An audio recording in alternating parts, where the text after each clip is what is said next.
fọ́jọ́ kọjá yìí. nígbà tí mi ò gbẹ́ni dání owó làbúrò lọ́sùn sọ́hùn àti pé ṣe ájì mọ̀sùrù ni mo tẹ̀lé lọ sí ìrìn àjò ájì mi. ọ̀sẹ̀ mẹ́ta fún ṣe hajj ṣíṣe ẹ̀yìn pé sá. ó pe o tún lé torí pé ọjọ́ márùn-ún péré ni ṣe hajj èyí tó kù ziyara la fi ṣe. gbogbo tí Kùránì àti àdìsá níbuwa Muhammad sallallahu alayhi wa sallam mẹ́nubà lágbìyànjú torí hajj pẹ̀lú sunna ló jẹ́ Amir Kọ̀bọ́rọ̀dín Àjàlá lógún. ibùgbé tó dára ìtọ́jú tó péye wá sí àtìgbàdégbà látẹnu àwọn afáà tó dáńtọ́ wò ó kò sáyé àǹkà tíkẹ̀ fọlọ́ngbò nílé ṣe hajj mọ̀sùrù ṣe hajj pẹ̀lú sunna ni. nígbà wo ni fọ́ọ̀mù gbígbà máa bẹ̀rẹ̀. fọ́ọ̀mù wọn ti wà ń tà kẹ̀tíkẹ̀tí làwọn èèyàn ń gbà 14th November sí 27 November ní umrah ní oṣù Rabiul Awwal tá a gbéra umrah ní oṣù Ramadan ní 21st May sí June 4 2019 ọjọ́ kìíní oṣù kẹjọ sí ọjọ́ kejìdínlógún oṣù kẹjọ ọdún 2019 ìrìn àjò àjò tèyí máa wáyé 24 Tokunbo Street Lagos Island làwọn èèyàn ti ń gba fọ́ọ̀mù fún àlàyé ẹ pé 08023364653 tàbí 09095604931 Haji Mosuru ẹni tó mọ̀nà ló yẹ ká tẹ̀lé.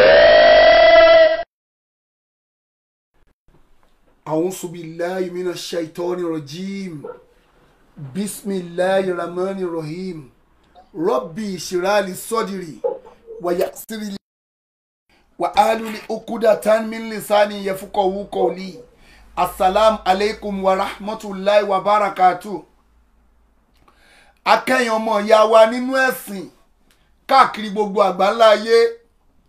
ìkẹ́ ọlọ́run ọlá ọlọ́run orí ajẹ́njẹ́tọ́ ọlọ́run kó máa bá ànábì wa Muhammad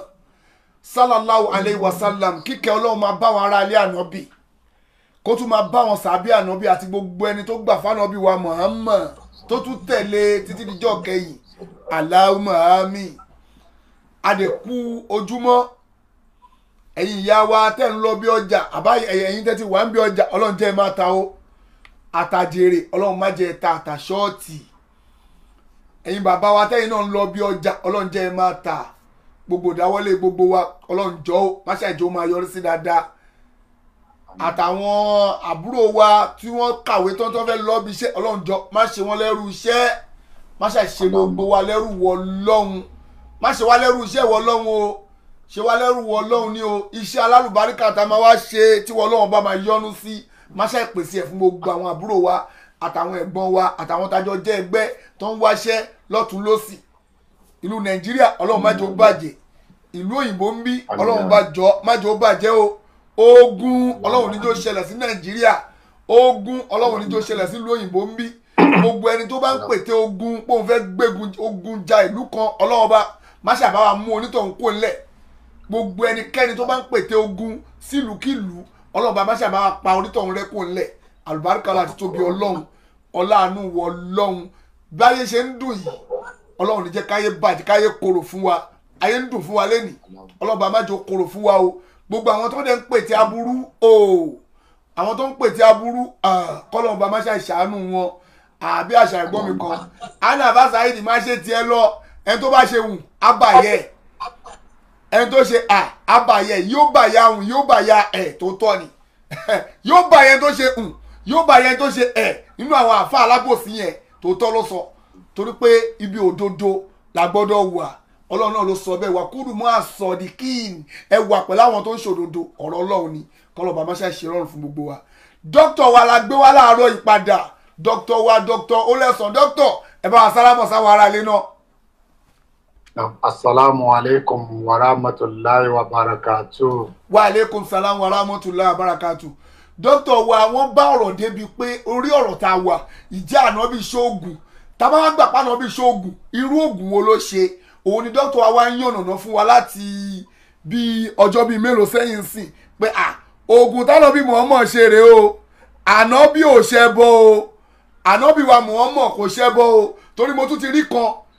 àáfàá tó purọ́ tó parọ́ mọ́ Sheikh Murani Eleha ó tún ti bọ́ta pé ànábì ṣóògùn o ànábì ṣóògùn ó tún ti ń polówó nǹkan míì fáyé ó tún ti bọ́ta pé ànábì ṣóògùn o ànábì tẹ́sí ṣe òbàlẹ̀ ànábì tí kinní kan ẹni tó bá ti parọ́ rí tó bá yí padà ọlọ́run àforíjì ó tún ti ń parọ́ míì ànábì ṣóògùn oògùn wo lànábì ṣe ṣànábì ṣe ìyọnu ayé ṣó ṣe ó ṣe ọṣẹ ìtajà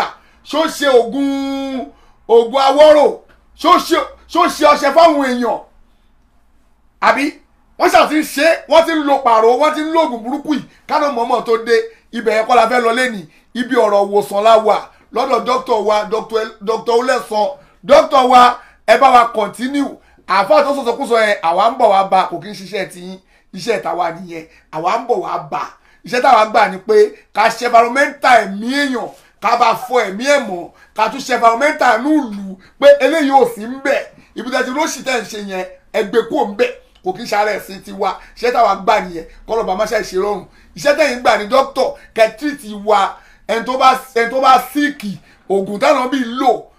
gbogbo àìsàn tó bá àwọn èèyàn oògùn táwọn bíi lò iṣẹ́ tẹ̀yìn gbà tẹ̀yìn ń ṣe fún wa nìyẹn kọ́lọ̀ bá má ṣe ṣe rọrùn bọ́lá òun ṣe wá ń gbà fún yín dókítà wa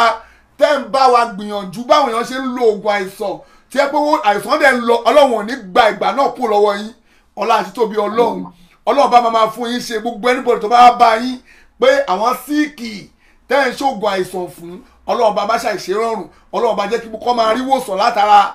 ẹ̀kọ́ táwọn mọ̀mọ́ kọ́ yín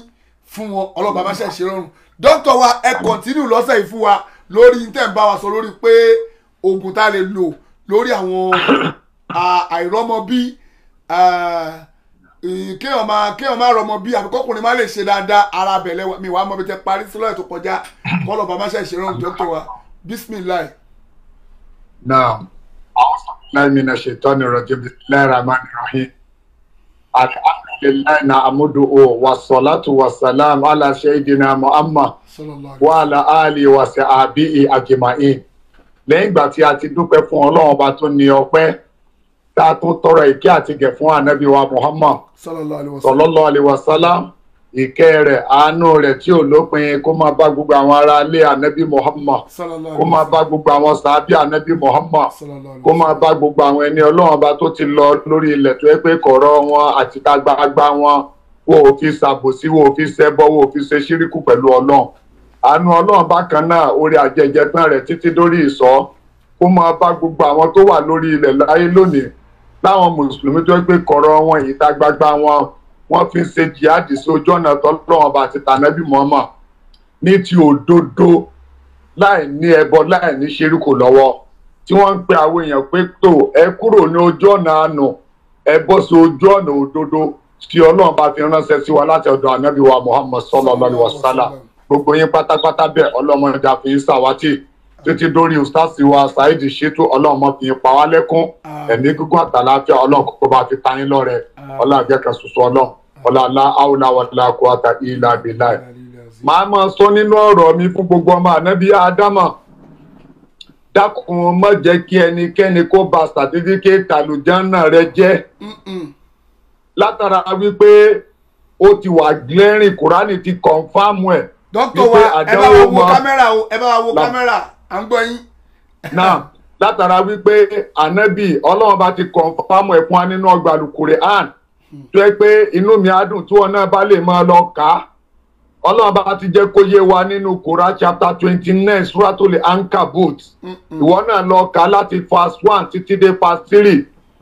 Ọlọ́run bá ní ẹ̀yin ọmọ ànábì Ádámà fẹ́ lérò pé a máa fi yín lẹ̀ ní láìsí pé a bá fi àdánwò kàn yín lára àwọn àdánwò tá a fi kàwọn ẹni ìṣáájú ní tó sì jẹ́ wípé àlùjánnà táwọn ẹni ìṣáájú wọ̀ tọ́lọ́run bá ti fáwọn kan ní sàtífíkẹ́tì àlùjánnà látọwọ́ ànábì wa Muhammad làwọn náà fẹ́ wọ̀ Ọlọ́run ni a máa gbé temptation bá yín àdánwò gbàgbọ́ lópin ìgbà tó bá fọmọ sílé ìwé tó dẹ̀ fẹ́ kó máa kó ní kíláàsì kan bọ́ sí kíláàsì kan dandan ni kí ọmọ yẹn kó sí exam kí wọ́n tẹ̀sẹ̀ lórí àwọn sọ́bjẹ́tì tán ti kọ́ dandan ni kí àwọn ọmọ ànábì Ádámà náà tá a bá jẹ́ mùsùlùmí tá a fẹ́ wọ gbàlùjánnà dandan ni ká máa rí àwọn temptation kan tàbí méjì èyí tó ti wá dájú náà ni wípé tó dákun má sọnù má sọ ìgbàgbọ́ rẹ nù má jẹ́ káwọn tó ti sọnù kí wọ́n sọ̀rọ̀ náà nù látara pé wọ́n mọ̀ fi yọ wípé àdánwò tó ń bọ̀ fìtínà tó ń bọ̀ wípé àwọn ayé kan ló wá ń di rẹ̀ àwọn àjẹ́ kan ló wá ń di rẹ̀ mo sọ fún ẹ nínú àwọn wáàsí tí mo ti ṣe sẹ́yìn ọmọ ìyá mi nínú Islam gbogbo nǹkan tó bá ń bá ẹ̀dẹ́ ènìyàn láyé lọ di Quran chapter 64 verse 11 mọ́ verse 11 lọ dì í mú dáadáa mọ́jọ́ ó bọ́lẹ̀ nínú gbáyà rẹ̀ Ọlọ́run ní àdánwò kádánwò kan ò ní bọ́mọ ànábì Ádámà ìlàbí ìzìnìlá àyàfi pẹ̀lú yọ̀ǹde ní Ọlọ́run ọba ó túmọ̀ sí wípé tó tí ẹnìkan bá wá ń sọ fún ọ tí àáfàá kan bá ń sọ fún ọ wípé oṣù tàbí àjẹ́ ló wà nídìí ọ̀rọ̀ rẹ dákun ìbéèrè tí mo fẹ́ bi ọ́ léèrè wípé tó sọ́lọ́run ọba yẹn ló ń sòótọ́ ni àáfàá yẹn ló ń purọ́ àbí àáfàá yẹn ló ń purọ́ Ọlọ́run ọba ní sòótọ́ ìwọ náà mú kan nínú méjèèjì torí lára nǹkan tí ànábì ò fi ròyìn ọlọ́run bá fún wa nínú átíbùtù ọlọ́run bá náà ni pé àríkà nínú átíbùtù ọlọ́run bá kánábì sọ fún wa wípé irọ́ wà nínú ọ̀rọ̀ ọlọ́run ọba ó tún fi yé wa nínú àlùkùránì ó ní iná wà á dà láì á kù àdéhùn èmi ọlọ́run ọba ọ̀rọ̀ èmi ọlọ́run ọba òdodo ni ó túmọ̀ sí wípé àáfàá tó sọ fún ọ wípé ó sọ́kà àjẹkẹ́ ìmìrè kan ló wà nídìí ọ̀rọ̀ rẹ̀ òun gángan ló kùrọ̀ ọlọ́run ọba mi sọ bọ̀ òkùrọ̀ bẹ́ẹ̀ni eléyìí ni mo fẹ́ kó kọ́kọ́ dì mọ́ táwa lẹni tó wá lágbára láti sọ́ọ̀bù pírọ́blẹ́mù rẹ láti yọ ẹ́ kò nínú challenge tó wà láì kò kí ń ṣe àáfàá kò kí ń ṣe gbogbo àwọn tẹ́ ń lọ báyìí orò ìdílé kíní kan ẹbọ tán ni owó àgbẹ̀ wà láì kò lè yọ kó yóò gba certificate àlùjọ́nà rẹ kò ní. The only person tó lè yọ kó nínú àdánwò tó wà òun náà ni ọlọ́run ọba Allah alukurani ní hàtúbù kúri ànàkùn ìkùn tún sọ the king that is Quran chapter 2 suratu Baqarah verse 111 ọlọ́run ní tẹ́ bá ń sọ̀rọ̀ ẹ̀ máa mú òdodo jáde. tó bá lọ sínú ọgbà alukurani ọlọ́run bá mi ti jẹ́ kó yẹ nínú Quran chapter 10 suratu Yunus verse 107 lọ kà fúnra ara rẹ̀ ọlọ́run ní tí bá fi ọwọ́ òníra gbẹ́ ẹ̀dá kan mú ọlọ́run ní kò sí ẹ̀dá kan tó lè ká nira kó lọ́dọ̀ rẹ̀ àyàfi èmi ọlọ́run ọba ẹ wo ọlọ́run ọba àlekè ọlá mùsùlùmí kí ló wá ń wá káàkiri kí ló ń ṣẹbọ sí owó tó yẹ kó o fi ralẹ̀ kó o máa yọ blọọkù díẹ̀díẹ̀ kí ló dé tó lọ ná sọ́dọ̀ àwọn àáfàá babaláwo àwọn àáfàá oníjàlábí àwọn àáfàá oníṣíríkù sí táwọn gẹ́gẹ́ mọ̀ nínú ọkàn wọn wípé àbòsí ni wọ́n gbé dání irọ́ ni wọ́n gbé dání àmọ́ látara wípé tó wọ́n ti bá ṣètánì mulẹ̀ wọ́n ti bá lùjẹ̀nu mulẹ̀ wípé ibi táwọn ti máa jẹ ibi táwọn ti máa mu nìyẹn wọ́n wá ń wẹ́ni tí ó sórí ibú pẹ̀lú àwọn nínú sàárẹ̀ àti lọ́jọ́ gbẹ̀dà kíámọ̀. ọlọ́run ọba nìkan ló lágbára láti yọ ẹ́ kò nínú ìnira ọlọ́run ọba mi tún wá ń sọ nínú àyà yẹn bákan náà ó ní tí mo bá sọ wípé mo fẹ́ sóore kan fẹ́ dà dàtí tí mo bá fẹ́ lànà fẹ́ dà tí mo fẹ́ kó mú ní tí mo fẹ́ mú kò nínú ìnira ọlọ́run ní kò sí ẹ̀dá kan kò sí oṣó kan kò sí àjẹ́ kan kò sí èmìrì kan kò sí babaláwo kan kò sí àáfàá ẹlẹ́bọ lóògùn kan tó máa sọ wípé kí àánú èmi ọlọ́run bá kó má dọ́dọ̀ onítàn ọmọ ìyá mi nínú Islam tó bá wá rí bẹ́ẹ̀ ó túmọ̀ sí wípé táwa kálítù alálẹ́ fàwọ́ àsìbú ọlọ́run bá ní kó gbára lé ọlọ́run bá ní kó fẹ̀yìntì ọlọ́run bá mi ní ó tu ọ torí olóòmọ ìbèrè ìgbésí ayé rẹ ó máa ní ìró sì máa parí rẹ ọmọ ìyá mi nínú Islam kí n tó tẹ̀síwájú nínú tọ́bíkì tòní tó gbọ́ nǹkan tí ànábì wa Muhammad sallallahu alaihi wasallam tó fi yọ wa nígbà tó ń ṣe ìdánilẹ́kọ̀ọ́ fún arákùnrin kan ó ní yá gulam ó ní mo pè arákùnrin ó ní jẹ́ kí n ṣe ìdánilẹ́kọ̀ọ́ fún ọ ibi tí mo fẹ́ lò nínú àdìsí náà ànábì ní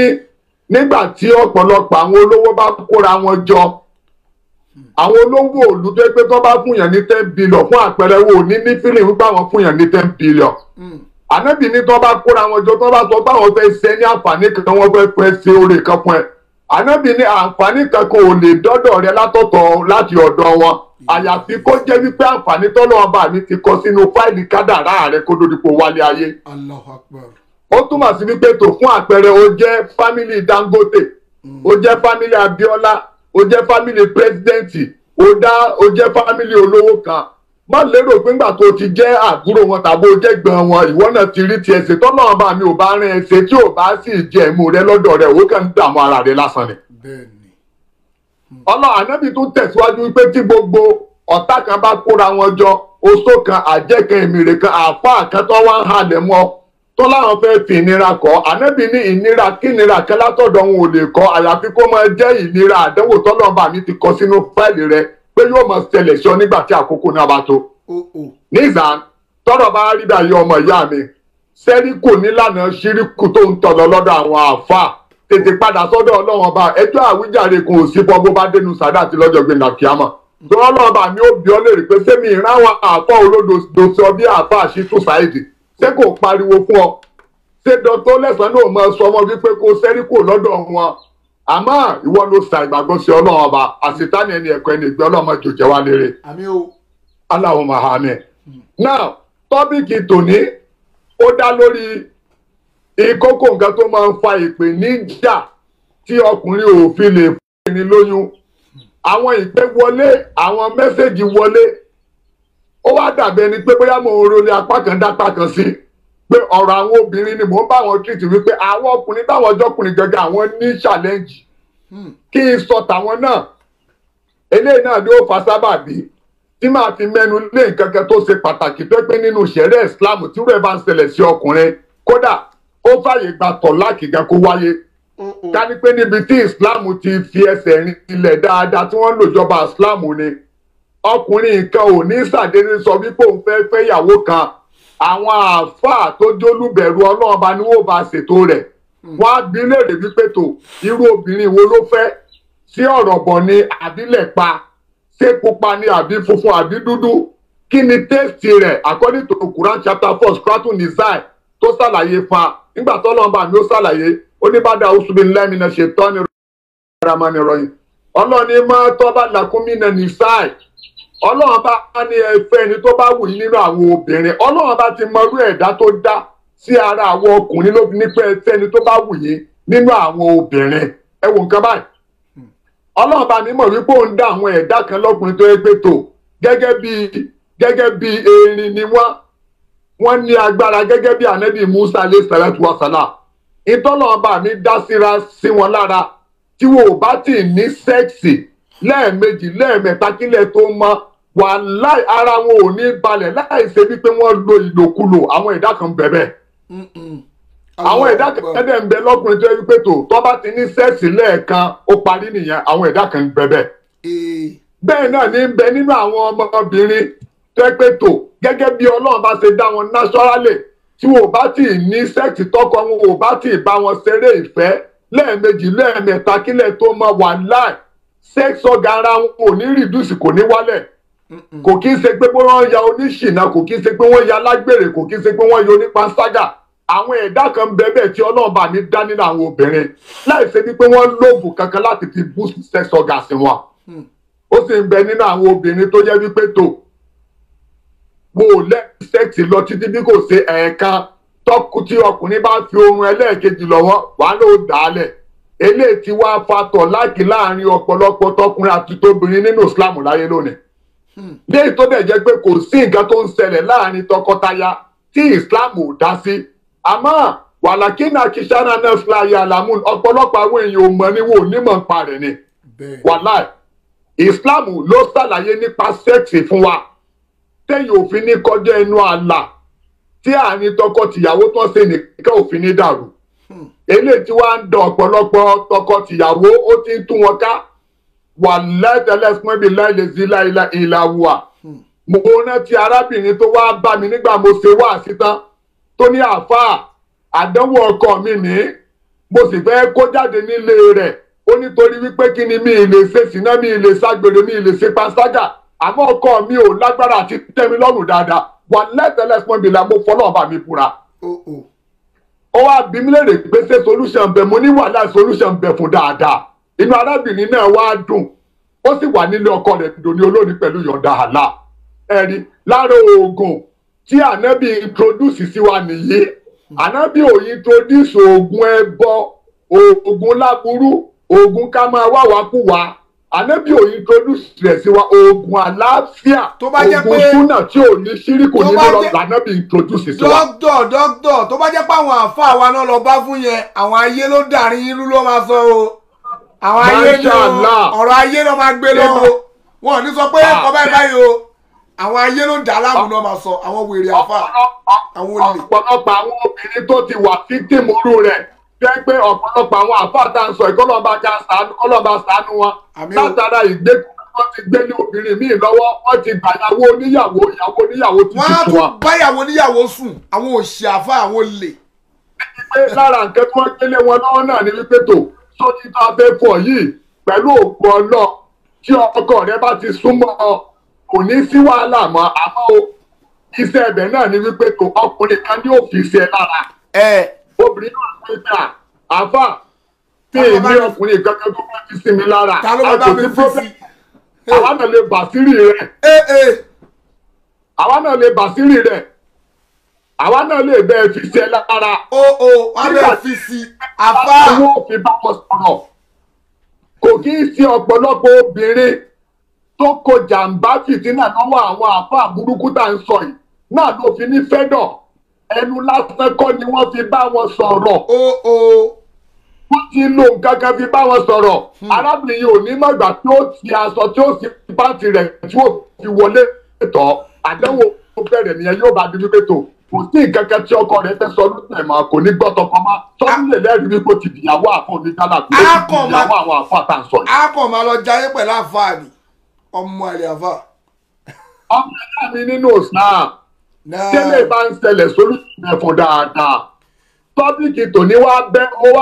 ó dá lórí àwọn ọkùnrin tó ń pè mí wípé àáfàá challenge àwọn nìyí kí ni ọ̀nà àbáyọ kí ni solution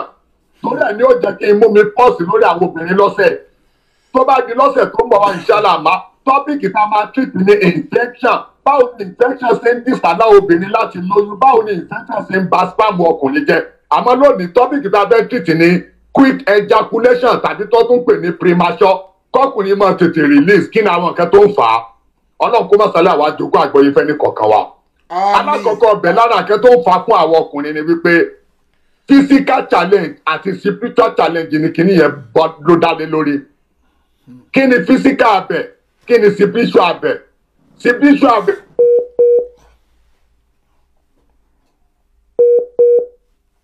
àbí ní jẹ̀ta tó ń ṣàlàyé láti ṣe rẹ̀ fún mi.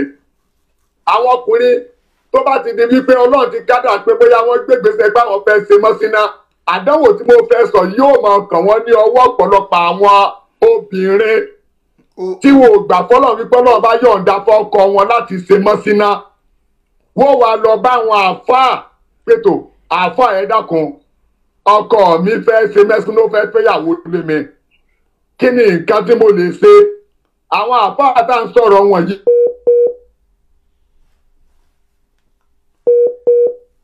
lórí wọ́n gbé lọ́wọ́ obìnrin bẹ́ẹ̀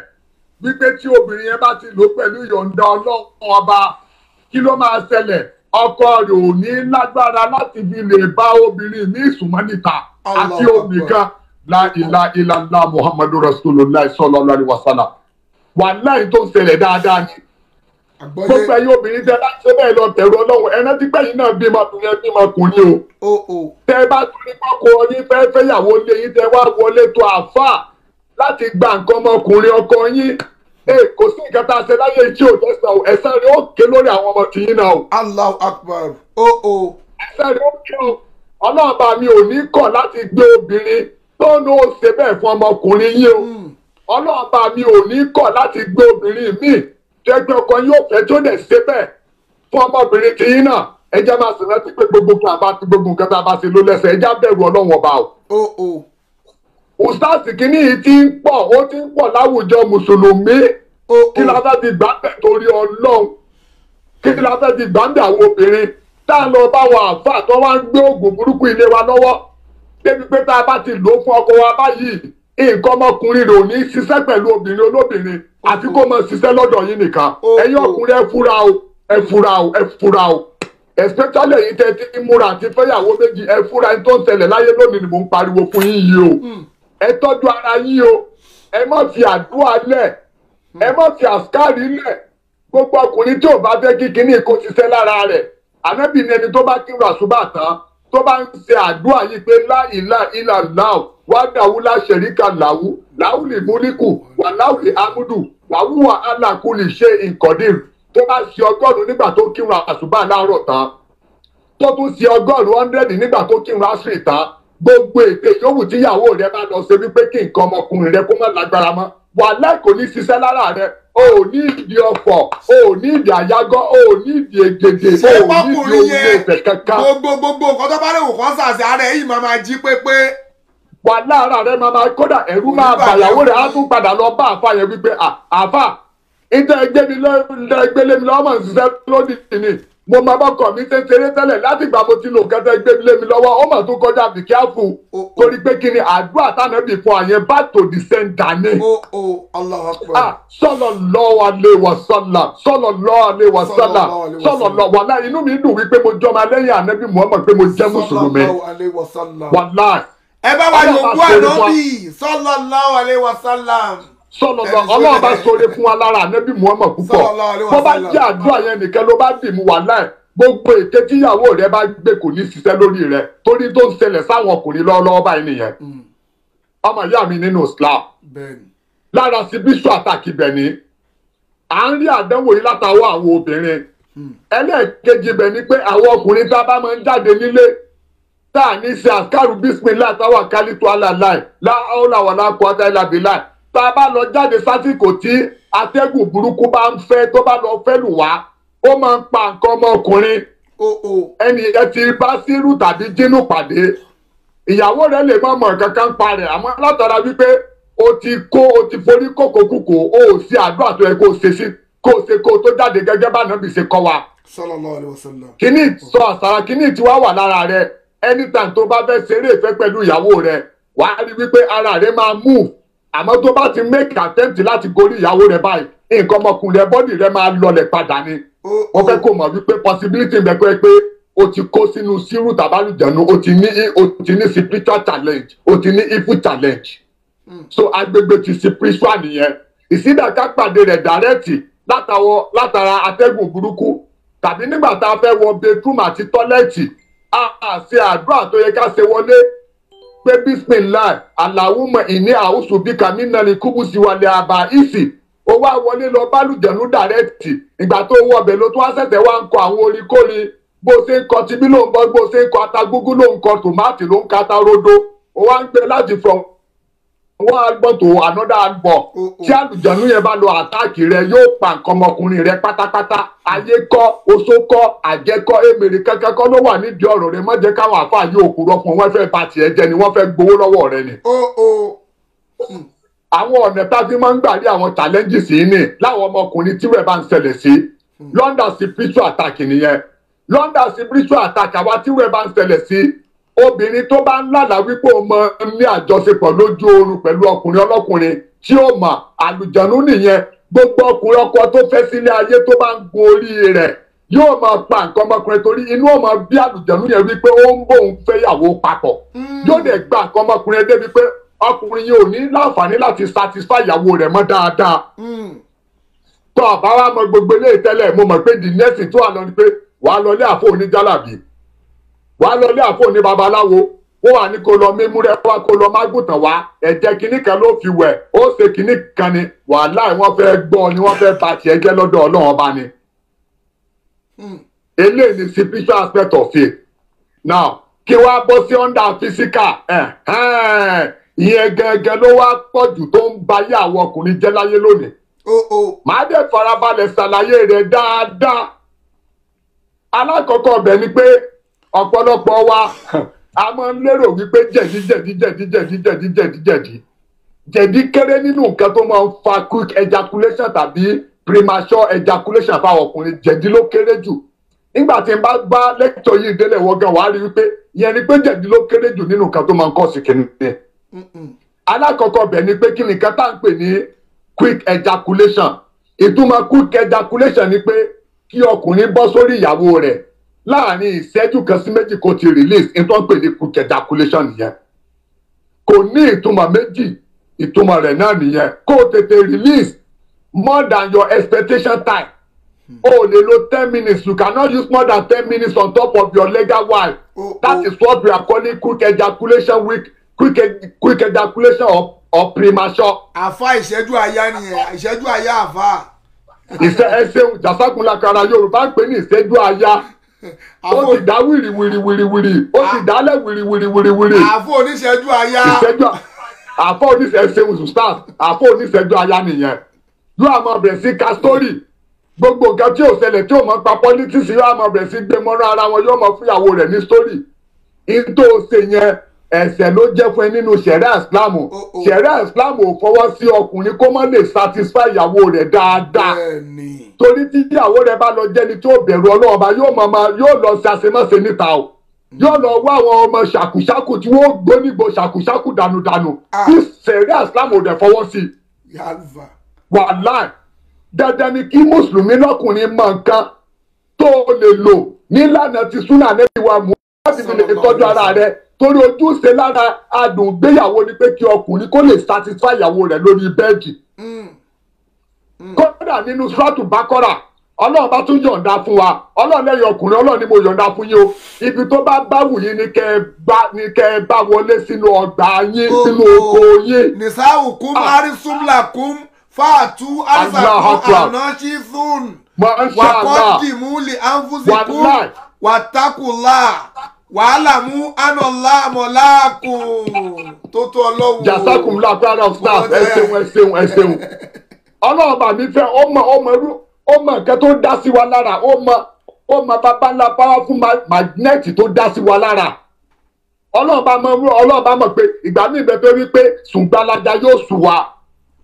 ọlọ́run bá mi wá ní pé ẹ bá bi tó bá wù yín ọlọ́run fi àwọn ìyàwó wa ó fi wé oko wa ó fi wọnú ọgbà wa léyìí tó pé kò síbi tá a lè bá wọlé sínú ọgbà sínú oko wa ọlọ́run wa ní ẹ bá bi tó bá wù yín wọlé sára ìyàwó yín àmọ́ o nǹkan kan tẹ́ ẹ gbọ́dọ̀ ṣe ni pé nǹkan ọmọkùnrin yóò gbọ́dọ̀ wọ ààyè ibi tí tíyàwó yín ti ń yàgbẹ́ ìbínú ọlọ́run bá ní o ìbínú ọlọ́run bá ní a gbọ́dọ̀ tí nǹkan ọmọkùnrin wa wọ ààyè ibi tíyàwó wa ti ń yàgbẹ́ bàbá ńlẹ̀sẹ̀ ló jẹ́ fún wa nínú ṣẹ̀ríà Islam onítọ̀hún àkọ́kọ́ yóò rí ìbínú ọlọ́run ẹlẹ́ẹ̀kejì bẹ́ẹ̀ ni pé irú ọkùnrin bẹ́ẹ̀ kò ní pẹ́ ní stroke pẹ̀lú ògbọ́nà máa tọ́pìkì yẹn lẹ́yọ kọ̀ọ̀kan nígbà bá dórí kíni what are the causes of stroke pẹ̀lú ògbọ́nà máa láǹfààní láti ṣe bàyánì ẹ̀ dáadáa bí n bá dé what are the causes of stroke.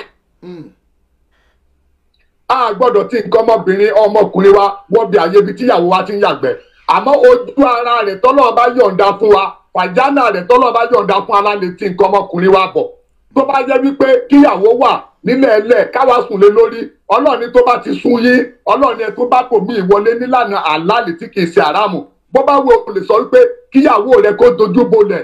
ó dẹ̀ gbégi síta ṣẹ̀rẹ́ ìsìlámù fọwọ́ ọkùn ìwọ obìnrin tó máa ń sọ fún ọkọ rẹ tó máa ń sọ fún àfa ìta àwọn ọmọ ta ló máa ń ṣe yẹn náà àwọn ọmọ burúkú ló máa ń ṣe yẹn ìwọ dídí àfa ìwọ ni pé kí n máa yọ̀dí fún ẹ kó wá gbẹ̀yìn wọlé látàlá pọ́nmi lálẹ́ sílá ilá wa áyà kùránì ló ti takò tó bá ti dìsàlá ọkọ rẹ tọkọ rẹ bá ti sọ wọn wípé tó ájìá èyí tí mo fẹ́ ṣe láyé tí mo fẹ́ ṣe lónìí ni pé kó o yọ̀dí síta fún mi kó o dojú bolẹ̀ wàhálà kò kí ṣe àràmù kò kí ṣe ìsọkúsọ kò kí ṣe nǹkan burúkú tètè fún ní nǹkan tó fẹ́ bóyá o ti gbọ́ níta ni ó dẹ̀ afẹ́ ṣe pírátíkà rẹ̀ pẹ̀lú rẹ̀ kó máa dùn bẹ̀ tó bá lọ dìsàlá rẹ̀ tó bá lọ bọ́ sọ́wọ́ àwọn ọmọ ṣàkùṣàkù níta bí àṣà ọmọ èkó ìwọ ló lé ọkọ rẹ̀ síta o ọlọ́ọ̀bá kan ló lé síta ìwọ ló fi owó ara rẹ̀ fa wàhálà fọkọ rẹ̀. bẹ́ẹ̀ni o. tó bá dẹ̀ lọ bọ́ sọ́wọ́ àwọn ọmọ ọ̀tá tó bá lọ tọ̀wọ̀ níta pẹ́rẹ́ tiẹ̀ bọ̀ nìyẹn wá wọlé àáfà burúkú tọ́jọ́ bí wípé láàrin oṣù kan ọkọ rẹ̀ kò ní wálé wá bọ́ ọmọ ọ àmọ́ bẹ̀rẹ̀ sí tukú káàkiri tó bá tún wálé wá bọ̀ kò ní sojúṣe rẹ̀ máa ṣe bó ti ń fọ ẹ lówó oúnjẹ tẹ́lẹ̀ ó ti ń tọ́jú ọmọ rẹ̀ tẹ́lẹ̀ kété tó bá ti bọ́ sọ àwọn ọmọ burúkú tó wà níta lóbìnrin yìí ó parí nìyẹn kò tiẹ̀ ní ráyè sí kankan mọ́ ó ń ṣe kí ni ojú lásán kọ́ ni wọ́n fi bá lò. ọmọ rẹ̀ làwọn ọmọ tó wà ń ta ẹnu àwọn náà ń wọ́kọ̀ ni. àwọn náà ń wọ́kọ̀ ìwọ ló ti ọkọ rẹ̀ síta làgbọ́nì ṣe sọ wípé làlùkàlì ṣe sọ pé wà máa sọ́bà mímú sí ibà àti fábìmá kásà bá ti àìdí ìkò wàjá àpáǹkẹsẹ ọlọ́ọ̀ni ọ̀pọ̀lọpọ̀ àdánwò tó dé báyọ̀ owó ara ilẹ̀ fífa ìwọ ló ti ọkọ rẹ̀ síta ọkọ ní pé alájà yín tí mo fẹ́ lónìí ni ó wá nínú míṣánná àti wò sọ fún abẹ́ lásàlátú o àáfàá mi ò sọ fún mi bẹ́ẹ̀ lásàlátú o kí ló kan míṣánná kí ló ka àáfàá rẹ pẹ̀lú ọkọ rẹ kí ló kàn án míṣánná kan ló máa bẹ́ẹ̀ tó lé rẹ kùránì ló máa tó lé rẹ àdìsá nábì Muhammad ló máa tó lé rẹ torí ọ̀pọ̀lọpọ̀ àwọn àáfàá míṣánná tó ń kóòtù lásàlátú ọ̀pọ̀lọpọ̀ wọn alábòsí ni wọn àrà tí wọ́n ń dá ò dáa àrà tí wọ́n ń dá ò dáa àmọ́ di ó lé èrè tó fi lè dìsálà ọkọ rẹ tó bá ní alájà yọ̀dí síta fún mi ni wípé tó bá ní wípé níbi tó ti ń gbà yàgbẹ́ ló fẹ́ ti nǹkan ọmọbìnrin gbà bá a jà mọ́ gbà fún bá a jà mọ́ gbà fún ọlọ́run bá fọwọ́ síbẹ̀ àmọ́ tí kì í bá ṣe agbègbè yẹn dákun gbà fọkọ rẹ bí kùránì ṣe gbé wa ni kùránì ló gbélé wa ká nípa àdìsá ṣe pé dọ́yìn fúlàdìsí yẹn kíni kẹ kùránì ló gbélé wa fún àtúntò wa Muhammad sallallahu alaihi wasallam fàtú arsakum anashithun waqaddimu li anfusikum wattaqullah wa'lamu anna Allaha mawlaakum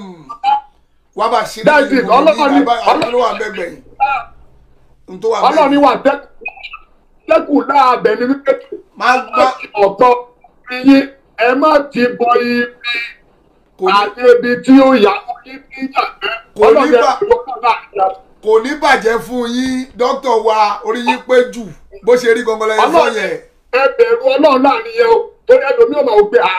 ṣe bí ìyàwó mi ni mo fẹ́ bá ṣeré kí ló tún wá bá gbọ́dọ̀ wà tẹ́kù láà wọ́n bá bá ṣe fún ànábì ẹ̀dá kò fẹ́ bá tó yẹ àṣetánì ò fẹ́ jẹ ilé rẹ̀ yóò fi rọ́bìṣì sí nínú gbáyà yóò wá sí wíṣù burúkú wá sí ní gbáyà wà pé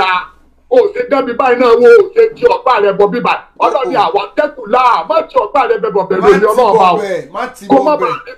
tó fìtínà lọ láti bẹ̀. dókítà ẹjẹ máa ń sáyẹn ṣe tẹ̀ òsínì bẹ̀yẹn díẹ̀ ọlọ́run ní romance ìyàwó ẹ ṣe bó ṣe wù ẹ́ pẹ̀lú ẹ̀ gbádùn ẹ̀ ẹ̀ bá aṣọ alárùn plain style ẹ̀ bá aṣọ ọlọ́bọ ẹ̀ bá aṣọ ọlọ́pọ̀lọ́ ò bá kíìsì ẹ̀ gbogbo tó bá wù ẹ́ ṣe bó bá ṣe wù ẹ́ pẹ̀lú ẹ̀ ṣùgbọ́n tó bá ti di bíi pé ibi wàtákùlà ẹ̀ ọlọ́run ní kò má ti bọ̀ bí ojú tọ́lẹ́ẹ̀tì ntọ́lọ́run ṣe léwọ̀ nìyẹn gbogbo eré tó kù pátá gbogbo eré tó ń ṣe ń ta yẹn ṣe pẹ̀lú ìyàwó ẹ o má ní àbá ẹ̀yin náà máa ń ṣe báyìí mi ìfẹ́ sọ bíbẹ̀ ẹ̀ṣẹ́ yìí náà ń ṣe báyìí àwọn ọmọ báyìí náà ń ṣe bẹ́ẹ̀ ọmọ bẹ́ẹ̀ kọ́ o ẹ̀bọ̀ ilé ṣe bẹ́ẹ̀ má kọ̀ tiẹ̀ tí ìlú ọmọkùnrin bọ́ bí àyè tọ́lẹ̀tì kùránì ló sọ. kùránì ló sọ tọ́lá náà bá mọ̀ wípé ìgbádùn obìnrin lóríṣiríṣi lọ́lọ́ọ̀bá ní títí kò kí sí kò pámánẹ̀tì sórí sísítẹ̀mù kan dàrẹ́tì. bẹ́ẹ̀ni any style ni romance yẹn tó pin romance. àwọn abọ́ sórí ìyàwó rẹ̀ àwọn nǹkan tí wàá tún akọ́kọ́ tì síwájú ni ànábì ìdíjà láwọn ọkùnrin láti máa bọ́ sórí ìyàwó rẹ̀ kìjà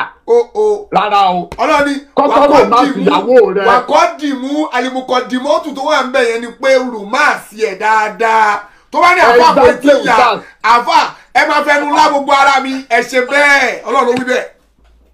Mashallah kí ìsìyàwó rẹ̀ obìnrin kan bẹ tí mo mọ̀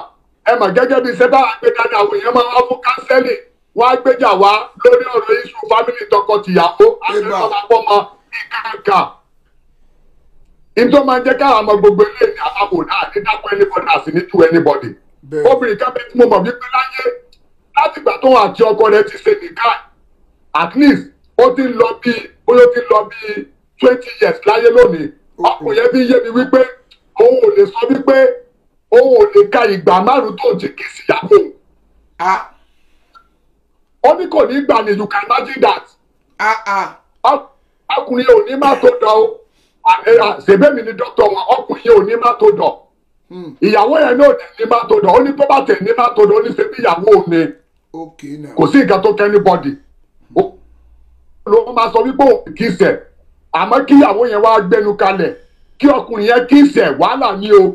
gbẹ̀rẹ̀ ó dẹ̀ wà lára nǹkan tí ọkùnrin gbọ́dọ̀ kọ́kọ́ ṣe pẹ̀lú obìnrin kó tó wọlé tán.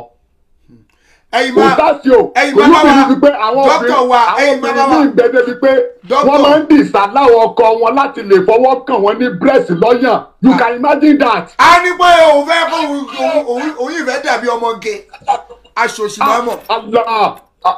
ustaasi ó dàbí ẹni wípé ó dàbẹ̀ ni pé ẹ wà ń bẹ̀ nígbà tí wọ́n ń sọ àwọn ọ̀rọ̀ yìí fún mi.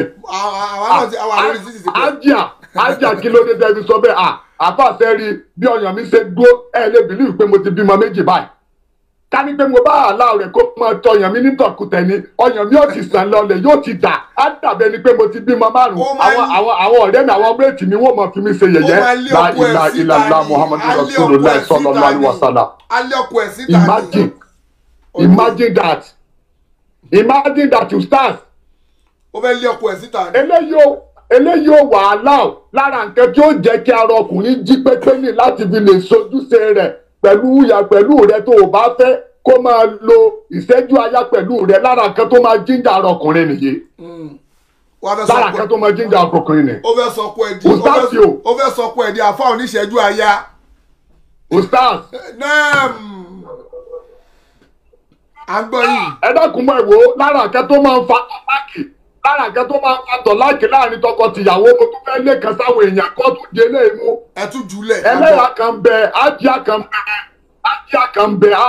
ìbá sẹ́rí ustaṣẹ́ dákun ẹ máa bá a ṣe ìdánilẹ́kọ̀ọ́ fún àwọn ọkùnrin àwọn nǹkan tó gbọ́dọ̀ máa ṣe pẹ̀lú ìyàwó wọn sẹ́rí àwọn especially àwọn brothers tó wà láyé lónìí tó pera wọn ní àlè súnà yìí wọ́n ti súnà ṣe wọn ò gbọ́ súnà jẹ́ rárá wọ́n dẹ̀ ń pera wọn láti súnà. arábìnrin kan bẹ débi pé tó máa ń díjàlẹ̀ láàrin wọn àtọkọ rẹ̀ arábìnrin yìí ó máa ń wọ́nà wípé kí ọkọ ẹ̀ kó bò ṣeré dáadáa kó lórí pé yóò bọ́ sórí òun. arákùnrin yóò wá ní síbẹ̀ ó máa sọ wípé àlè súnà lòun àwọn máa ń lọ sí ìjáde àwọn lè lọ sí ìjáde ọjọ́ mẹ́ta àwọn lè lọ sí ìjáde oṣù kan a ní gbogbo kíní pé rọ́bìṣì ni òkè wàhálà wa ń ṣẹlẹ̀ ìgbà tó wá di wípé àwa àdásí ìdánilẹ́kọ̀ọ́ wa ti àáfàá lọ́wọ́ pé àáfàá ìjẹ́ máa ń ṣe nǹkan bẹ́ẹ̀ máa ń ṣe nǹkan bá ó ní rọ́bìṣì ni ẹ̀ náà bó ṣe máa ṣe nǹkan bá kí ni rọ́bìṣì àwa tírẹ̀nì àáfàá lára sẹ́tẹ̀mí gbà ní àṣẹ dókítọ̀ mo máa ń tírẹ̀nì ọkùnrin dáadáa mo wá tírẹ̀nì àáfàá mo ní àáfàá mo ní sẹ́yìn máa ń fi ń gàyàwó yín.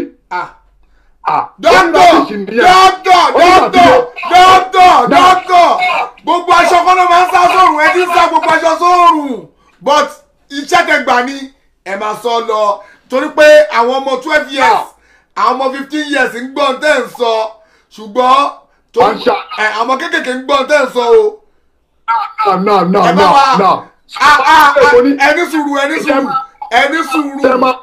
ẹni sùúrù ẹ máa máa kóòdì àwọn ọ̀rọ̀ yín gbà mí torí pé a lè fi 18 only a lè fi 18 only sórí kíní program wa tó wà ní medical aspect general aspect ẹni ṣo. múdù tí mo bára mi mo ti bára mi ní múdù mi bẹ́ẹ̀ ni pé bẹ́ẹ̀ nìkan ni mo wà pẹ̀lú pẹ́ṣẹ́ntì tó ti ìdánilẹ́kọ̀ọ́ fún mi. orí yẹn mo wà tó wà kára. mo wá ń bi pé àfa ẹ máa mú ọwọ́ yín dáyé báyìí lára ìyàwó yín ó ní rárá o ṣẹlẹ̀ Islam fọwọ́ sí i arákùnrin wa ṣe bẹ́ẹ̀ ustaz you believe wípé nígbà tó máa lọ practicalize kìíní pẹ̀lú ìyàwó ẹ̀ la ilaha illallah muhammadu rasul inú arábìnrin ẹlẹ́ra yìí wá dùn débi wípé wá dàbẹ̀ ni wípé ó ní pé wá dàbẹ̀ ni wípé ó ṣẹ̀ṣẹ̀ bọ́kọ rẹ̀ pàdé wọ́n ṣẹ̀ṣẹ̀ ṣe nìkan ni. Allahu akbar ṣẹ́rí púpọ̀ nù dókítà ṣẹ́rí púpọ̀ nù kọ́tẹ́ sọ yìí ń sìn àwọn bọ́dà mi ó mọ̀ o ó ń ṣe ó parọ́ ni o ó mọ̀ o ó kàn ń lo ikò ni o ó ń lo ikò ni o ó kàn tẹ̀ ń lo ó ń parọ́ ni o ṣọ́nà náà ló túbọ̀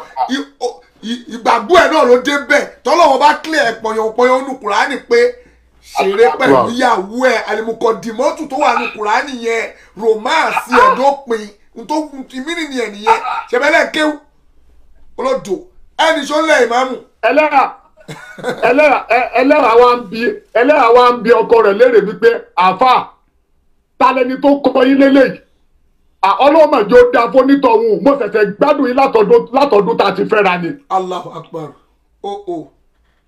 bẹ́ẹ̀ ìṣesí arábìnrin wa change nínú ilé totally ó wá dàbẹ́ ni wípé in fact ọkọ rẹ̀ wá rí bàbàrà lójú rẹ̀ gbogbo ìwà tó wù sí ọkọ rẹ̀ tẹ́lẹ̀ tó bí ọkọ nú arábìnrin wa change wa rẹ̀ ó wá ń ṣe dáadáa kí ló fa sábàbí ẹlẹ́yà ṣe mọ̀ pé àwọn ẹlẹ́hà wọ́n máa ní campus wọ́n máa ní ọ̀rẹ́ tó pé wọ́n mọ̀jọ́ máa ń bára wọn sọ̀rọ̀ tó ní kálukú máa ń sọ adùn tó ń rí lára ọkọ rẹ̀ ó wá ń jẹ́ ẹ̀dùn ọkàn fún arábìnrin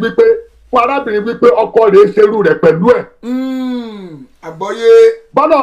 bọ́lọ̀ bá ṣe kádàrá wípé kítọ́ láti kó má wáyé láàrin tọkọ-tìyàwó tá à ń sọ ìmọ̀ nìyẹn bọ́lọ̀ bá ṣe sọ́ọ̀fù ẹ̀ nìyẹn o. gbogbo àwọn kinní ni ọkùnrin gbọ́dọ̀ mọ̀ obìnrin ò dẹ̀ gbọ́dọ̀ máa dìsálà ọkọ rẹ̀ torí gbogbo nǹkan tí ò ní máa fa ejaculation fún ọkùnrin náà ni wípé tó ẹ kọ́kọ́ bára ìyàwó yín ṣeré kẹ́ tó wọlé tọ́ àwọn máa bẹ́ sórí ìyàwó yín gẹ́gẹ́ bí ajá ọ̀hún rárá àwọn ajá àwọn ìran ẹranko náà ni wọ́n fẹ́ pé àwọn ẹranko kan bẹ́ẹ̀ tó wípé wọn ò ní kọ́kọ́ rò má sí ara wọn gbìràmúlẹ̀ kan náà wá kàn gorí ara wọn náà ni gẹ́gẹ́ bí ajá àmẹ́bí ni ẹ má ṣe bẹ́ẹ̀. àwọn kìnìún gan ń romance ara wọn wọ́n kọ́kọ́ máa lọ wọ́n máa bọ̀ ológbò gan máa romance á máa lọ á máa bọ̀ lẹ́gbẹ̀ẹ́ ara wọn romance tí wọ́n nìyẹn ká tó wá sọ̀wé èèyàn wà á kọ̀ mú ìyàwó wa bẹ́ẹ̀ dùà bíi lion àbí bíi ẹranko irọ́ kò dá bẹ́ẹ̀. náà so bí àìsè jẹ́ nìyẹn kí wàá ní àwọn nǹkan tó ń fa quick ejaculation fún àwọn ọkùnrin alákọ̀ọ́kọ́ bẹ̀ ó náà ní stress tí wàhálà bá gbọ́dù fún ọkùnrin kò sọ́gbọ́n rẹ̀ ó máa affect nǹkan ọmọkùnrin rẹ̀ a ní láti ṣọ́ra stress especially ní Nàìjíríà wa lẹ́kọ̀ọ́ ìkọ́nà ọba kó sànù àwọn ọkùnrin ni 3:30 òru ti jí jáde ó bá máa wọlé ó di 11:30 kó tó wọlé padà nínú kóòtù nínú kìrìtì. ó ń wa káàkiri náà ni ó ń wa náà ni bí ó máa dá ó máa dá. ọ́sùlà ó máa ń fa problem fún àwọn ọkùnrin máa fa ọmọkùnrin ni o ẹ jẹ́ ká di ilé ìkùnà bàbá rẹ̀. ẹlẹ́ẹ̀kejì tó tún máa ń fa ejaculation fọkùnrin náà ní depression bóyá àdánwò tàbí nǹkan kan wá bá wa àwa bẹ̀rẹ̀ sí ronú lọ́pọ̀lọpọ̀ bí mọ́ ọba ṣe ń ronú òun náà ni brain wa yóò máa ní challenge. èèyàn kan pe dókítà ni o. wàhálà torí pé kí ni bẹ́ẹ̀ ni torí pé kí ni adùn kìíní ilé láti brain ló ti wá. bẹ́ẹ̀ ni. so tá a bá ti ní depression yóò máa affect spam yóò máa affect ìtìmọ́wọ́ àwọn ọkùnrin ìyẹn bẹ́ẹ̀ lára àjẹ́ tó tún máa ń fà òun náà ni relationship problem relationship problem náà tún máa ń fà á àwa tí wẹ́ẹ̀ bá ń ṣẹlẹ̀ sí ẹjẹ́ àmọ́ bá ṣe caution ara wa lára kan tó máa ń fà á nìyẹn. relationship báwo lára kan tó now relationship problem ni pé bóyá fún àpẹẹrẹ nísìn bóyá there is a misunderstanding láàrin ọkọ àti ìyàwó. okay. àgbọ̀ misunderstanding bẹ láàrin tọkọ àti ìyàwó bóyá ìyàwó yẹn ń hùwà kan sí ọkọ tàbí ọkọ ń hùwà kan sí ìyàwó wò ságbọrọ wọn yé wàhálà fìtínà wa ń ṣẹlẹ̀ láàrin àwọn méjèèjì gan débi pé láàrin ọ̀sẹ̀ méjì láàrin ọ̀sẹ̀ mẹ́ta kò sọ́gbọ́n rẹ̀ kò sí àjọsọyé papọ̀ kò sí ìfẹ́ láàrin àwọn méjèèjì kò sọ́gbọ́n rẹ̀ ó máa fẹ́ tìrú ọkùnrin bẹ́ẹ̀ ní ẹni tàkọ́ bá sọ pé àwọn fẹ́ ṣeré ìfẹ́. àgbọ́yé. wọ́n ní láti mójútó àárín yẹn lára àkẹ́ tó tún máa ń fà á ó náà ni èyí tí Yorùbá mọ̀ sí jẹ̀dí wọ́n á ní akọ jẹ̀dí jẹ̀dí wà lára àkẹ́ tó máa ń fà á jẹ̀dí yẹn dẹ̀ máa ń ṣẹlẹ̀ tó bá ní ọkùnrin látẹ̀ nǹkan tẹ́tí sọ̀rọ̀ ẹ̀ṣẹ̀ mú jẹ̀dí wàdà sún pé jẹ̀dí kéré sábúrú tó ń ṣẹlẹ̀ gangan Allahu Akbar bí ọ̀rọ̀ yín. náà jẹ̀dí wà lára àkẹ́ tó máa ń fà á tí akọ jẹ̀dí bá ti pọ̀ lára ọkùnrin kò sọ́gbọ̀n rẹ̀ yóò máa ní ejaculation. kí wàá nìkan tó máa fa jẹ̀dí yìí òun náà ni wípé too much taking of carbohydrates ó jẹ́ bà láàárọ̀ àkólákẹ́. ẹni tó ń pe dókítà kó fi dókítà lẹ̀. àkólákẹ́ bàjẹ́ ìwé ẹni bẹ́ẹ̀ ó ń pa nǹkan ọmọkùnrin rẹ̀ díẹ̀díẹ̀ ni too much taking of carbohydrates ó ń pa ìwé ẹni bẹ́ẹ̀ yóò padà ní challenge tá à ń pè ní hemorrhoid ìdí yíyọ. ìròbó. ó wà lára akẹ́kọ̀ọ́ tó fà á. ìròbó ètè irú ẹni bẹ́ẹ̀ kó sọ́ra fún too much taking of carbohydrates. Ustazu ẹjọ́ tó lọ lọ́hùn gbogbo èèyàn kan ló mọ̀ túmọ̀ carbohydrate tẹ́ sọ yẹn èmi ò kéwòn débi carbohydrate. ìtumọ̀ carbohydrate ni pé kí ṣúgà kó pọ̀ jù nínú nǹkan tá à ń jẹ. irú ṣúgà ò ní kò kí ṣe pé bóyá ká bu ṣúgà sí tí o kò kí ṣe pé bóyá ká bu ṣúgà sí gàrí tá a fẹ́ mu o rárá o. carbohydrate ni pé too much taking of starch. tí starch bá ti pọ̀ jù nínú oúnjẹ tá à ń jẹ under carbohydrate ló wà yóò máa pa nǹkan ọmọkùnrin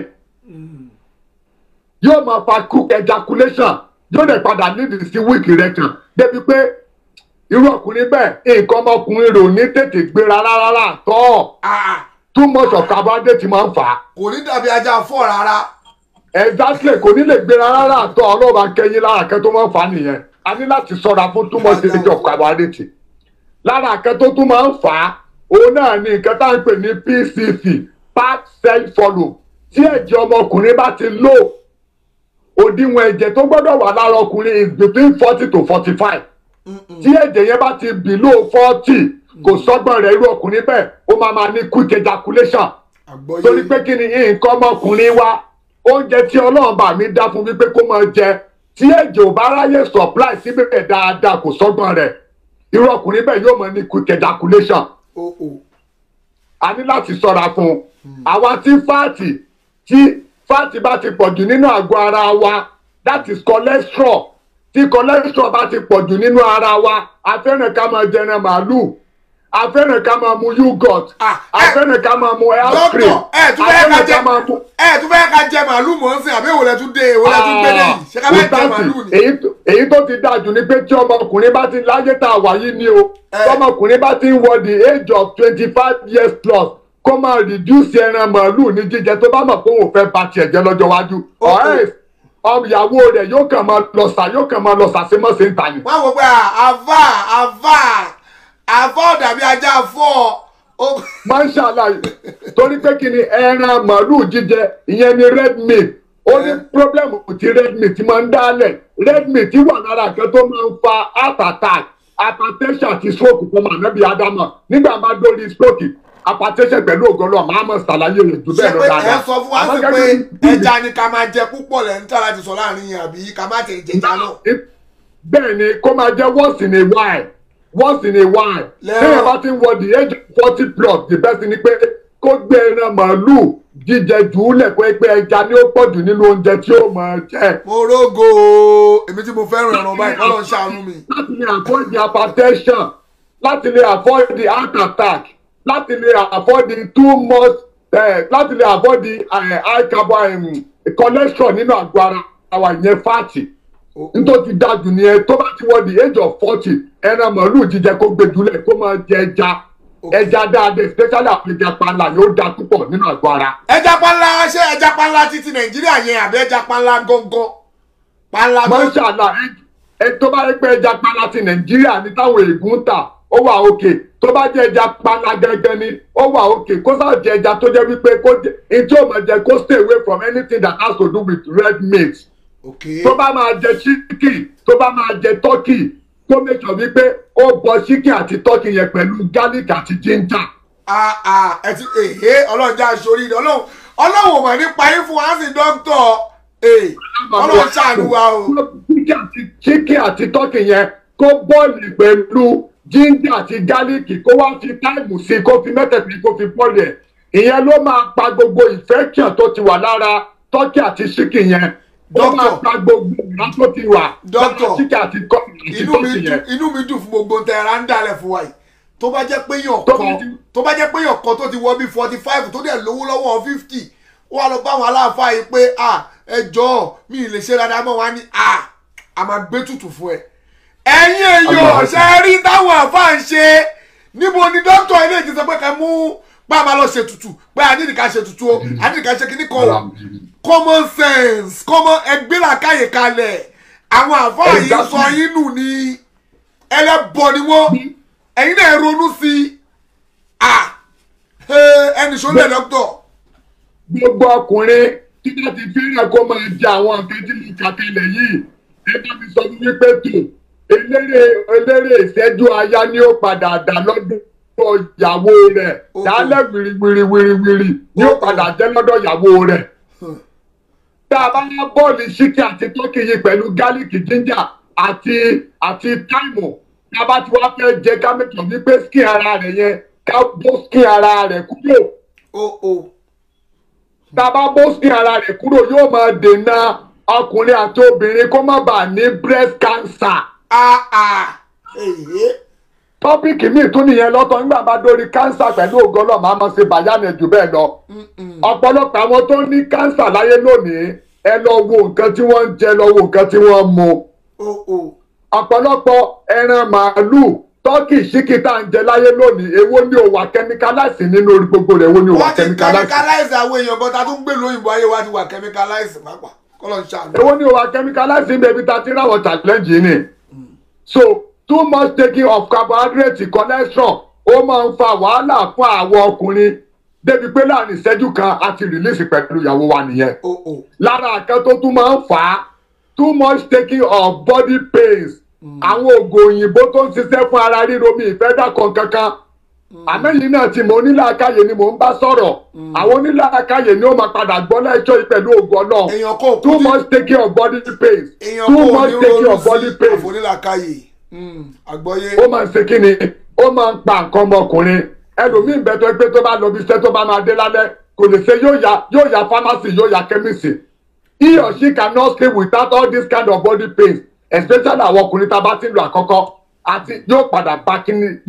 bá kidney wa jẹ́, yóò fa kidney problem. Yóò tún wá pa nǹkan ọmọkùnrin wa. Àwa tó bá rí pé àwa tó rí pé anything by drugs ni kí ló dé tá lè kọ́ sí ànábì wa Muhammad sallallahu alayhi wa sallam. ara ń ru ẹ́ kí ni ànábì máa ń ṣe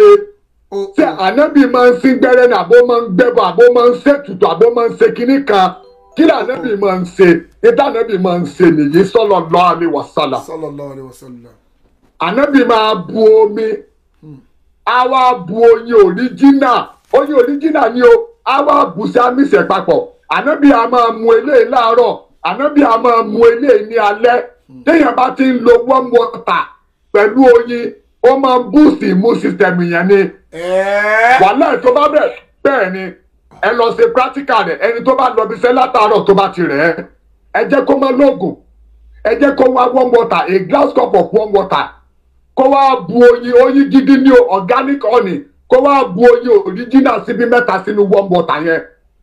Number 1, kó wá bu oògùn kan tá à ń pè ní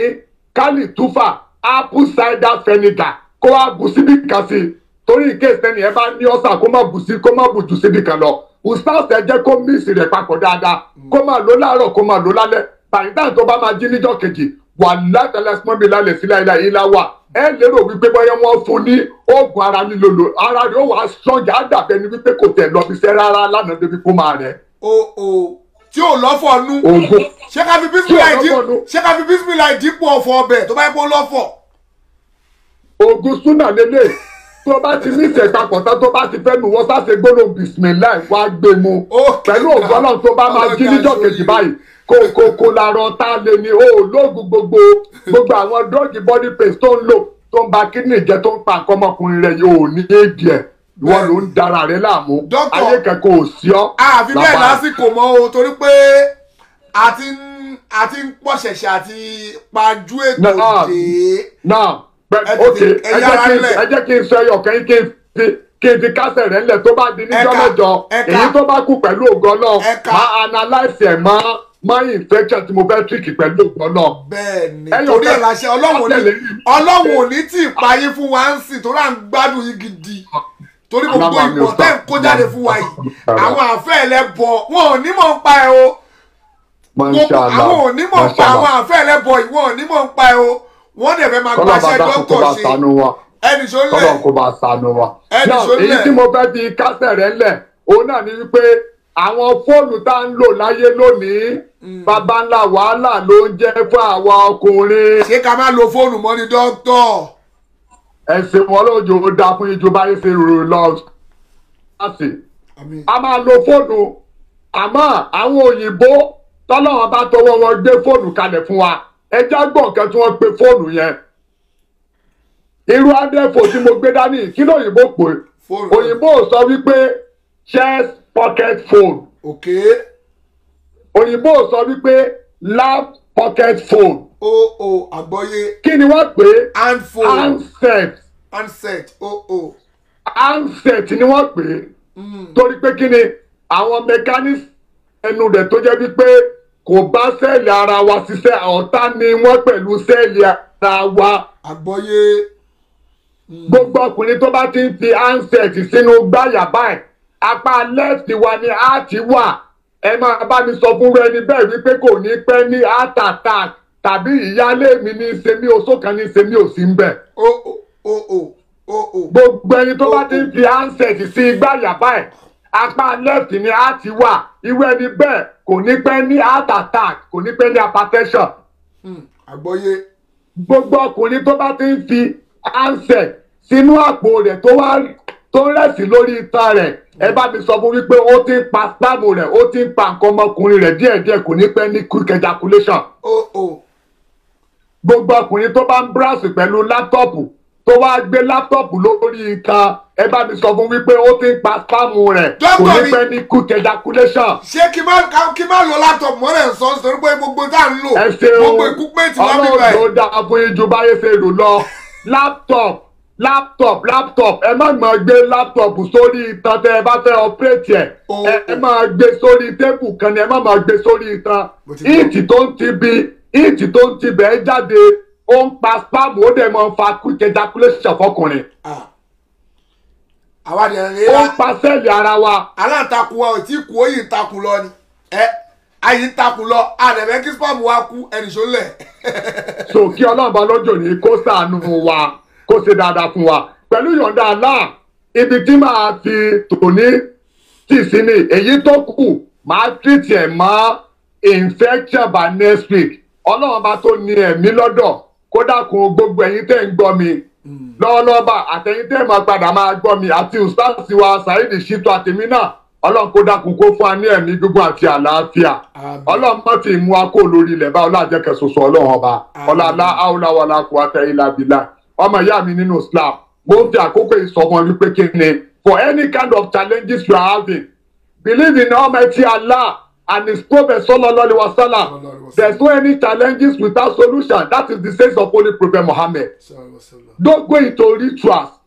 don't go to the herbalist, don't go to someone, to some people, to of our fast to the extent that they will do what? They will tarnish the image between you and Almighty Allah. They will stop you from gaining the certificate of paradise.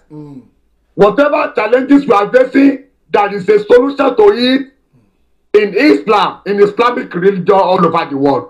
Gbogbo challenge tá a bá ní ẹja dó sínú Islam. Ibẹ̀ náà ni solution wa, ibẹ̀ náà làdánwò ti bá wa. Ọlọ́run bá lójú òní kó má sọ̀rọ̀ àti dáadáa fún wa. Ọlọ́àjẹkẹ̀ ṣoṣo Ọlọ́run bá. Any question bá ní pẹ̀lú ògo Ọlọ́run bá ẹja pé Dr. Lẹ́san ká máa béèrè. Àwa tá a bá sì bá gbé fóònù yín mo bí sí ni o. Ẹ sáà dì mí lórí WhatsApp, ẹ send the message yìí síbẹ̀. Inshallah pẹ̀lú ògo Ọlọ́run máa kàn sí lórí fóònù Ọlọ́run kó ṣe dáadáa fẹ́ni kọ̀ọ̀kan wa. Ọlọ́àjẹkẹ̀ ṣoṣo Ọlọ́run bá. Ustaz Muhammadu Saheed Ọlọ́run fi yín pa wá lẹ́kùn o. Àmín o, àmín o. Ọlọ́mọ kì í dà wá láàmú Àmín o. gbogbo bẹ̀rẹ̀ látòrí títí dórí gbogbo àwọn olólùfẹ́ yín ọlọ́mọ fi yín pa wọ́n lẹ́kún ọlọ́mọ fẹ́ yín náà pa wá lẹ́kún ọlájẹkẹ̀ ṣoṣo ọlọ́wọ́n ba ọlọ́lá àwòlá wọlá kòhátà ìlà bìlàdì ọ̀nàṣẹ́ èmi Dr. Lẹ́san mò ń fi àkókò ìsọba wípé jáse náà tí o gbogbo nǹkan tá a bá ṣe pátá ló lẹ́san o ẹ jáse dáadáa ká lè gbẹ̀san dáadáa o ká má bàa bá bínú ọlọ́run bá pàdé nínú sàdá àti lọ́jọ́ gbẹ̀dà kíámà subhanaka allahumma wa bihamdika ashhadu an la ilaha illa anta astaghfiruka wa atubu ilayk assalamu alaikum wa rahmatullahi wa barakatuh.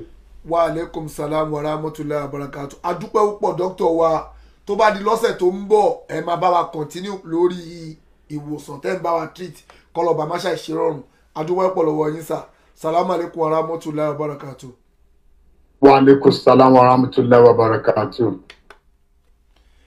Adúpẹ́ lọ́wọ́ dókítà wa fún gbogbo nǹkan tó ṣe fún wa o torí àwọn nǹkan míì wà tó ń ṣe lómìn wọ́n wá ní ayé ni àwọn àjẹ́ ni oṣó ni àwọn èmèrè ni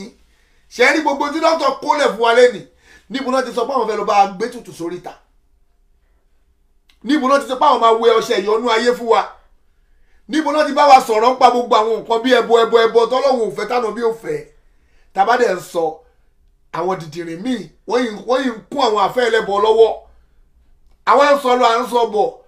àfà tó bú Abdul Gafari èmi ò wojú èèyàn máa ń tẹ̀ sí ni Abdul Gafari tó parọ́ mú àfà Ìmúránì Ẹlẹ́hà ó tún ti ń wú irọ́ mi bọ̀ ó lànà bí Muhammad ṣoògùn ó ní a lè ṣoògùn a lè ṣe kíní kan ògùn wà ó ti ń polówó ẹbọ ó ti fẹ́ máa polówó ẹbọ tó bá dijọ́ Wednesday ṣèbọ́là ni Wednesday gbogbo ẹ̀yin èèyàn ẹ máa gbọ́ àṣírí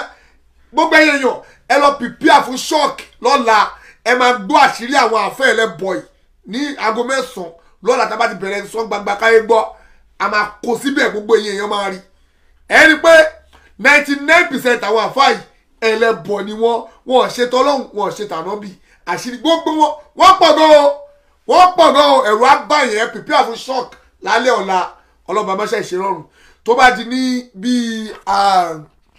tó bá di lálẹ́ alẹ́ ìní ṣífù máa mú wa bàbá máa mú wa tá a máa ń gbé wa wọ́n máa ṣe program fún wa tó bá ti dago 9 lálẹ́ aago 9 sago 10 ṣá bìísínì láì wọ́n fẹ́ bá wa sọ̀rọ̀ pa ọ̀rọ̀ àlá tí bọ̀bọ̀ níyàsí yẹn tó ń tìrìtì àlá tó fẹ́ máa da gbogbo nǹkan rú tó ń parọ́ lórí pé mójútó àlá rẹ kíní kan ọ̀rọ̀ àlá tó fẹ́ máa da gbogbo ẹ̀rù irọ́ ló ń pa o ẹ sọ jẹ́ ara yín jìbìtì ní o kò sí ànábì òní kó máa polówó àláìfẹ́ anybody ìmáàmù bọ̀ á tìtì ẹ̀ fún wa lálẹ́ ìyẹn bẹ́ẹ̀ wọ́n tún máa sọ̀rọ̀ pa ọ̀rọ̀ ìràwọ̀ wíwò táwọn àfáà tó ń parọ́ pé ẹ máa lọ wòra wẹ́wò kíníkan tẹ́ ń polówó ẹ bọ́ọ̀nù Islam Ọlọ́run máa dojú tì yín ni àwa dẹ̀ dó tì yín lọ́rùn èmi ò ní kó ń bẹ̀ bẹ́ẹ̀ bá lẹ̀ ní yí padà ẹ máa sápò ní Islam ẹ lọ máa ṣe ẹgbẹ́ ewé yín gbogbo èèyàn ti mọ̀ pé inú ẹgbẹ́ ewé lẹ wà ẹ̀yin àfẹ́ lẹ bọ ẹ lọ máa ṣẹ bọ yín kò sẹ́ni tó dì yín mú ẹ kó sì kó ní Islam ń tọ́lọ́hún òpolówó ń bẹ̀ ń tánà bí òpolówó ń bẹ̀ ẹ má polówó ẹ̀ ń bẹ̀ ọ̀hún ni a máa ṣe ògùn wòsàn wà ní Islam ṣùgbọ́n ògùn ẹ̀bọ tẹ́yìn ṣe yẹn ẹ kó sì lọ ẹ lọ dó sì yín lẹ̀ kọ́lọ́ba máa ṣàṣàánú wa tó bá di lálẹ́ a máa pàdé pẹ̀lú bàbá wa ìmáàmù ní bí ọwọ́ aago mímọ́ títí aago bíi 10 ṣá la máa bẹ̀rẹ̀ ọlọ́ba 9 sí 10 ọlọ́ba máa ṣàṣe rọrùn ọlọ́ba máa ṣàyọnu sí wa ṣùgbọ́n jọ Wednesday ẹ pìpíà fún sọ gbangba káyé gbọ́ láago 9 confam aago 9 nìyẹn pẹ̀lú yọ̀ǹda Ọlọ́run a dẹ̀ máa púrúfù a máa gbé gbogbo nǹkan ẹ̀yin náà máa ráwọn èèmọ̀ táwọn pípù ti plan tó plan lé wa lórí ẹ̀ẹ́rí o ẹ̀ẹ́rí gbogbo àṣírí àwọn àfẹ́ẹ̀lẹ́ bọ̀ yìí tẹ bá rí mi títì ẹ máa fọ létí rìn títì pé àṣọ lórí búlẹ̀ yìí pípù tẹ pẹ́ra ilé ẹ̀ṣẹ̀ àṣẹ kì í ṣàfọ àṣàláwo ní àṣẹlẹ̀ bọ̀ ní ọlọ́ba máṣá ìṣerọrùn ọlọ́ba máṣá ìyọrí sọ gbogbo dáwọ́lé wa ọlọ́jọ́ yọrí sí dáadáa o ọlọ́ba jọ májà pòfo májà ròfo májà kọ́rọ̀ gbogbo agúnlẹ̀ sébùté òfo ọlá ìtí tóbi wọ lọ́hùn ọlá àánú wọ lọ́hùn gbogbo ẹ̀yin yá wa ọlọ́njẹ́ ẹ̀ máa ta o ẹ̀yin bàbá wa ọlọ́njẹ́ ẹ̀ máa ta gbogbo bí tẹ̀tí ń rówó tẹ̀tí ń ra megabyte ọlọ́ba máṣá ìmáa ṣe rọrùn ọlọ́run ní jẹ́ ṣọ́ọ̀tì o ọlọ́ba máṣá ìṣíjú àánú gbogbo wa àlùbáríkà ṣùgbọ́n àánú ọ̀rọ̀ bíkà rọ́bìlì insati àmọ́yé ẹ̀sìfún wasalamun alal mursalin walhamdulillahi rabbil alamin fasalam alaikum wa rahmatullahi wa barakatuh. Ájìmọ̀rú mo gbọ́ pé olùtọ́sẹ̀ mẹ́ta nílùú Saudi lọ́rọ̀ fọ́ṣọ kọjá yìí. nígbà tí mi ò gbẹ́ni dání owó làbúrò lọ́sùn sọ́hùn àti pé lè ṣe ájìmọ̀sùrù ni mo tẹ̀lé lọ sí ìrìnàjò ájì mi. ọ̀sẹ̀ mẹ́ta fún ṣe hajj ṣíṣe ẹ̀yin pé sá. ó pe o tún lé torí pé ọjọ́ 5 péré ni ṣe hajj èyí tó kù ziyara la fi ṣe gbogbo tí Kùránì àti àdìsá nàbùwà Muhammad sallallahu alayhi wa sallam mẹ́nu bà lágbìyànjú torí hajj pẹ̀lú sunna ló jẹ́ Amir Kobordin Àjàlá lógún ibùgbé tó dára ìtọ́jú tó péye wá sí àtìgbàdégbà látẹnu àwọn afáà tó dáńtọ́ wò ó kò sáyé àkàtì bò nílé ṣe ájìmọ̀sùrù ṣe ájì pẹ̀lú súnà ni. nígbà wo ni fọ́ọ̀mù gbígbà máa bẹ̀rẹ̀. fọ́ọ̀mù wọn ti wà ń tà kẹ̀tíkẹ̀tí làwọn èèyàn ń gbà 14 November sí 27 November ní umrah oṣù Rabiul Awwal tá ó gbéra umrah oṣù Ramadan ní 21st May sí June 4 2019 ọjọ́ kìíní oṣù kẹjọ sí ọjọ́ kejìdínlógún oṣù kẹjọ ọdún 2019 ìrìnàjò ájì ọ̀tẹ̀ yìí máa wáyé 24 Tokunbo Street Lagos Island làwọn èèyàn ti ń gba fọ́ọ̀mù fún àlàyé ẹ pé 08023364653 tàbí 09095604931 ájìmọ̀sùrù ẹni tó mọ̀nà ló yẹ ká tẹ̀lé.